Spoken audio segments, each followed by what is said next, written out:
بسم اللہ الرحمن الرحیم۔ السلام علیکم۔ روزانہ واقعات سننے کے لیے اس چینل کو سبسکرائب کریں۔ جس قوم لوط پر عذاب نازل ہوا، جن کی 6 بستیاں تھیں اور ہر بستی میں 1 لاکھ کی آبادی تھی، 6 لاکھ کی بستیوں کو جبرائیل علیہ السلام نے ایک بازو سے اٹھا لیا۔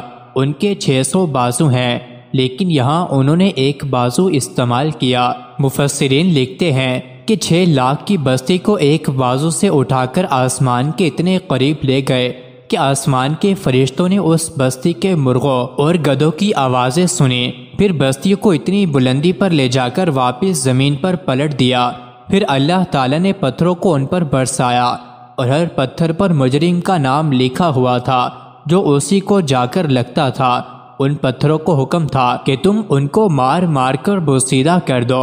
وہ بندوق کی گولی سے بھی زیادہ زور سے لگتے تھے، یہاں تک کہ ان کا نام و نشان مٹ گیا، کیونکہ ان کا نبی انہیں منع کرتا تھا کہ مردوں کے ساتھ بدفعلی حرام ہے۔ اس پر وہ کہتے تھے کہ آپ بہت پاک بنتے ہیں۔ جن فرشتوں کو اللہ تعالیٰ نے انہیں عذاب دینے کے لیے بھیجا تھا وہ حسین لڑکوں کی شکل میں تھے۔ جب اللہ تعالیٰ عذاب دینے پر آتے ہیں تو گناہ کے اسباب کو قریب کرتے ہیں تاکہ مجرم شراب قہر پی کر بدمست ہو جائے، پھر ان پر عذاب نازل ہوتا ہے، ورنہ اللہ تعالیٰ فرشتوں کو بد شکل میں بھی بھیج سکتے تھے۔ اب ان ظالموں نے کہا کہ اے نبی، اپنے مہمانوں کو ہمارے حوالے کر دو، یہ بہت حسین ہیں۔ آپ علیہ السلام نے فرمایا کہ مجھے رسوا مت کرو، یہ میرے مہمان ہیں۔ فرشتوں نے کہا کہ آپ ڈرتے کیوں ہیں؟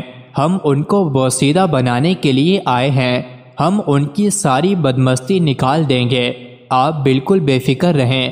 ان پر جو بدمستی چڑھی ہوئی ہے ہم ان پر وہ عذاب نازل کریں گے کہ ان کے جسم کے پرزے پرزے ہو جائیں گے، لیکن آپ اس سزا کو نہ دیکھ سکیں گے۔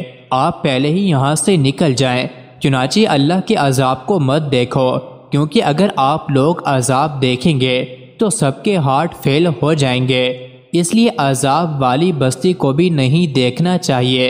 سرور دو عالم صلی اللہ علیہ وسلم جب ان بستیوں پر سے گزرتے تھے جن پر عذاب نازل ہوا تھا تو چہرے مبارک پر کپڑا ڈال لیتے تھے اور فرماتے تھے کہ جہاں اللہ کا عذاب نازل ہوا ہو اس جگہ کو دیکھو بھی نہیں۔ ایک مرتبہ ایک صحابی نے ایک ایسی ہی بستی سے پانی لا کر آٹا گوندھ لیا تو آپ نے فرمایا کہ اس آٹے کو پھینک دو، اس سے روٹی بھی مت پکاؤ، اس پانی میں بھی اللہ کے عذاب کا اثر ہے، اور فرمایا کہ سواری کو تیز کر دو اور استغفار کرتے ہوئے روتے ہوئے یہاں سے گزر جاؤ۔